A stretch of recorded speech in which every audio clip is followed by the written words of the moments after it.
Amazing amazing, Lionel Messi এখনো কাঁদছেন। আর্জেন্টিনার সমর্থকেরা গান ধরেছেন। লিওনেল মেসিকে আপনি এর আগে বিশ্বকাপের কোনো ম্যাচে, যে কোনো ম্যাচে এইভাবে আবেগী হতে দেখেন নাই। বিশ্বকাপ জয়ের পর তিনি সেন্টার সার্কেলে মুখ থেকেছিলেন, তিনি আবেগে তখন কাঁদছিলেন, তখন সেই কান্না থেমেছিল কিছুক্ষণ পরেই, কিন্তু লিওনেল মেসি এখনো কাঁদছেন। ম্যাচ শেষ হয়ে যাওয়ার পরে 5 মিনিট পেরিয়ে গেছে, লিওনেল মেসি সম্ভবত তার শেষটা দেখে ফেলেছিলেন। সেখান থেকে এই আটলান্টা আর্জেন্টিনাকে জীবিত রাখলো লিওনেল মেসি, জীবিত থাকলেন বিশ্বকাপে।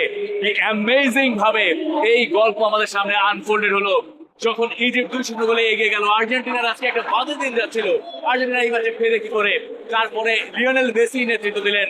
কোলগেট ম্যাক্স ফ্রেশ আছে আইসি কুলিং ক্রিস্টালস, যা দেয় ম্যাক্সিমাম ফ্রেশনেস সহ কোলগেট ম্যাক্স ফ্রেশ।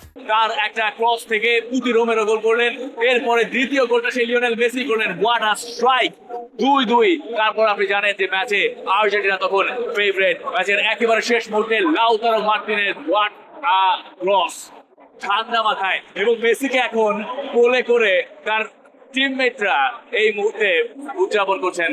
অদ্ভুত, বিশ্বকাপ যেন আর্জেন্টিনা আরেকটা জিতেছে এরকম তাদের মনে হচ্ছে। যখন লিওনেল মেসি ভেবেছিলেন তার বিশ্বকাপ যাত্রা এখানে শেষ হচ্ছে, বিশ্বকাপ যাত্রা এখানেই তার থামছে না। বিশ্বকাপে লিওনেল মেসি আছেন, বিশ্বকাপে আর্জেন্টিনা আছে।